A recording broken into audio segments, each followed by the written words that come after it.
At this point in time, we have some of the most customizable loadout options in the history of the Destiny franchise. From new and old weapons being thrown into the loot pool every season, to new types of mods being introduced with our newly formatted seasonal armor mod slots.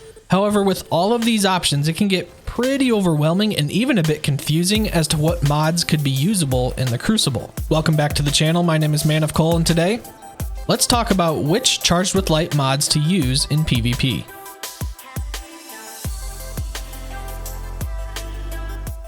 If you're not already, please consider subscribing to the channel.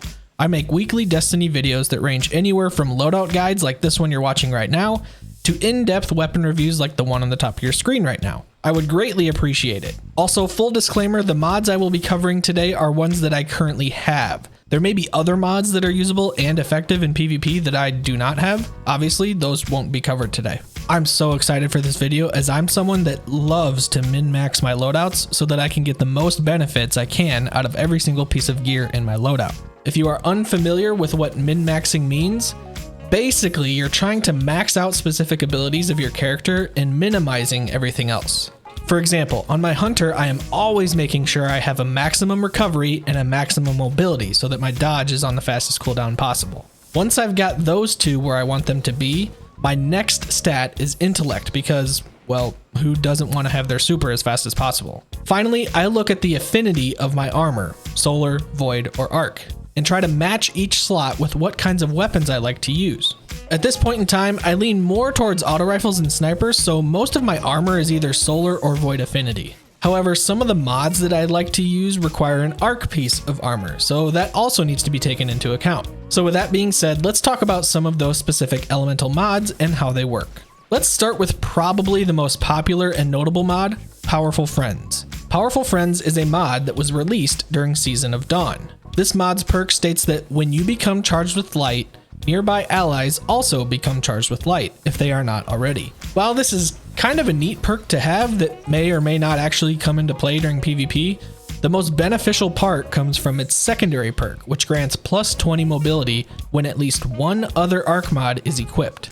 Now, it actually states on the perk that it has to be equipped on the same piece of armor, but as long as you have an arc mod equipped somewhere else within your armor build, it will still grant you the plus 20 mobility.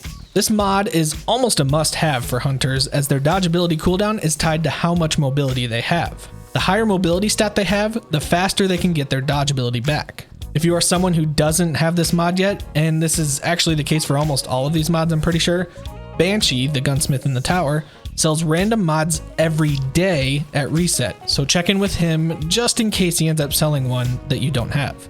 The next elemental mod on the list today is brand new to Season of Arrivals, and that is the arc mod Radiant Light. The perk for Radiant Light states that while charged with light, using your super causes nearby allies to become charged with light. That perk is fine and dandy, which could see some synergy with other members of your fire team that are also taking advantage of these charged with light perks, but the secondary perk is what we are really here for, and that is the plus 20 strength we get when we equip another arc mod. Now, again, even though it states that we need one other arc mod on this piece of armor, it will still give us the stat bonus of that plus 20 strength on the stats bar, despite it being blurred out in the description of the armor piece when we hover over it. I'm fairly certain this is a bug somehow, and it is not how Bungie was planning on these mods synergizing with one another. I may be wrong, but I want to say they addressed this in one of their TWABs a while ago. You guys will have to check me on that. Another thing to note is that with Radiant Light and Powerful Friends needing an arc mod in order for us to gain that stat bonus, you actually only need one arc mod total in order for it to count for both of them. So for instance, you won't need one arc mod for Radiant Light and a separate arc mod for Powerful Friends. Again, pretty sure it's bugged, and I'm pretty sure their intention was to have it work that way where we need one arc mod for each, but alas, here we are. Who knows, by the time you see this video, they may have already put a fix out for it, but it has been this way for months now, and I haven't heard anything about it changing in the near future. Our final elemental mod that I wanted to talk about today is the solar mod, Charged Up. The perk for Charged Up states that this mod allows for 1 additional stack of Charged with Light. This mod isn't totally necessary to be part of your loadout, but more so an icing on the cake type of deal. It is a relatively inexpensive mod to add to your gear if you've got 2 energy slots left, still keeping in mind that it can only be used on solar armor pieces. Again, this one isn't totally necessary, but if you've got the space to do it, then I would highly suggest doing so. The prime reason being related to our next mod, High Energy Fire. Now is when we start getting into our mods that are universal and can be used on any type of elemental armor piece. High Energy Fire is a mod that is also from Season of Dawn, and its perk states that while charged with light, gain a bonus to weapon damage. Each defeated combatant consumes 1 stack of Charged with Light. So now you can see why our previous mod, Charged Up, would add a little extra something to our loadout here, because for every person we kill while we are charged with light, it will consume 1 of those stacks. Obviously, the more stacks we have, the more engagements we will have increased weapon damage.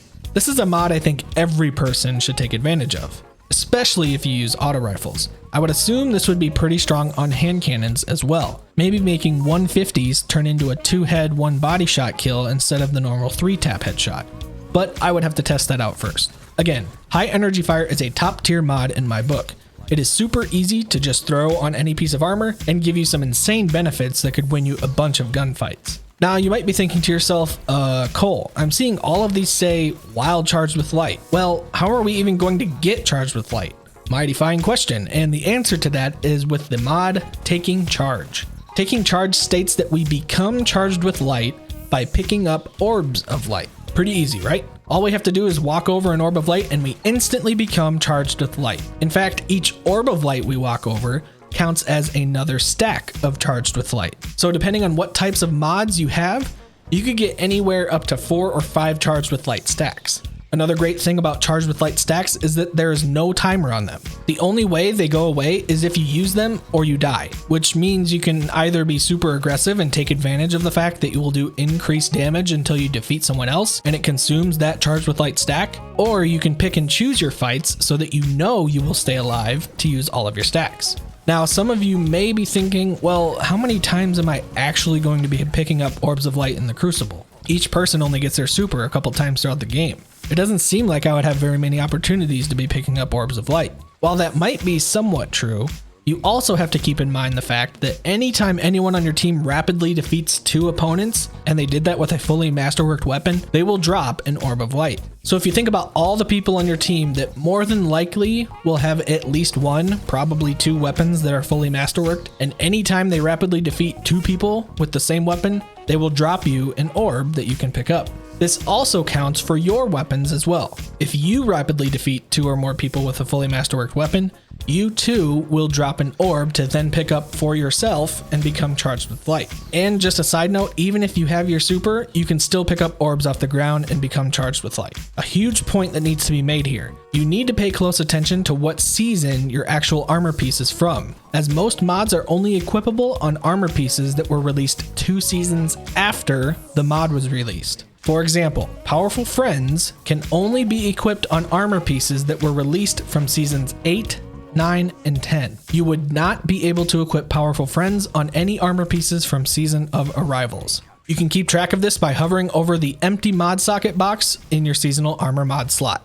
Alright, with all of that said, here is my loadout and how I have distributed my Charged with Light mods. Okay, so let's start off with my stats. I run tier 9 mobility to give me maximum cooldown on my dodge ability since I'm also running the traction mod on my boots. If you don't know what I'm talking about, you can check out my video on how traction mods and lightweight frame weapons affect class ability cooldowns. Link will be in the description. I run tier 2 resilience. Not a very important stat in my opinion, which is why it's so low on my hunter. Tier 10 recovery should be a must for every class, so I've got tier 10 for that. Tier 5 discipline to get my grenade back for my wombo combo. Tier 8 intellect so that I get my super back very quickly within 4 minutes. And finally tier 5 strength in order to get my smoke bomb back at roughly the same time as my grenade. I will sometimes change up my build to where I'm able to bump up my intellect to tier 9 and bump down my discipline to tier 4. I just see more value in getting my super faster on my hunter because the grenades aren't necessarily that strong compared to other classes. That's just my personal opinion though. On my helmet, I currently have a recovery mod, 2 of the enhanced scatter projectile targeting mods from the artifact since I run an auto rifle usually, and finally powerful friends since my armor piece is an arc affinity.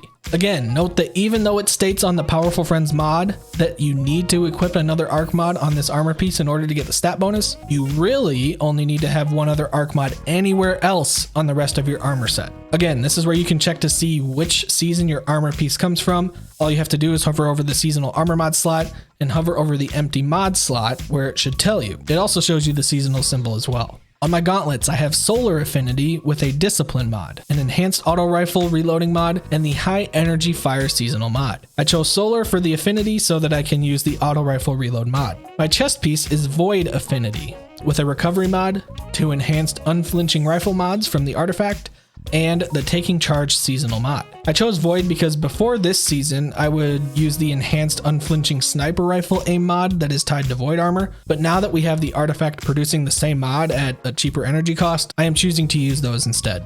For my boots, I use the Stompies pretty much all of the time in PvP just because I love the increased sprint and movement I get with them. I run a mobility mod, special ammo scavenger, and the traction mod that I talked about earlier. Finally, my class item, which is Arc Affinity, will have a recovery mod, the seasonal mod Radiant Light, which I mainly use for the plus 20 strength bonus, and 2 cheap arc mods so that I can actually get those bonuses from Powerful Friends and Radiant Light. Again, I don't have to use one arc mod for each seasonal mod. If you just want to use one arc mod for both, you can do that. I just chose 2 because I figured I might as well get as many bonuses as I can on my armor. If I had to give myself a grade just based on how satisfied with my build I am, I would probably give myself a strong 9. I would ideally like to have tier 10 just because I'm greedy and I like round numbers, but it starts becoming difficult to run intellect mods on a lot of my armor because it costs 5 energy slots compared to the other mods that cost 3 or 4. But overall, I really do like my build in PvP. What do you guys think of my build? Would you change anything about it? I'd love to hear your opinions on how to make it better or change it up, so let me know down in the comments. I'd love to hear about your guys' builds as well. Let me know what you've got going on for your builds down in the comments. Also, some of you have been asking me through DMs and whatnot about setting up a Patreon. Well, I finally set one up with what I think are some cool benefits, but I'm very much open to any suggestions from you guys as to what you guys want. There are things like earning a custom Discord role within the community Discord, priority to play with me in games that I play, and even shoutouts in my videos. So, link to my Patreon will be in the description of all of my videos from now on, or you can just go to www.patreon.com/manofcoal and you'll get to see my page. Links to my Twitter, Twitch, Discord, and Destiny clan are also in the description box below. Thank you all very much for watching. A positive rating is always appreciated, and as always, we'll see ya.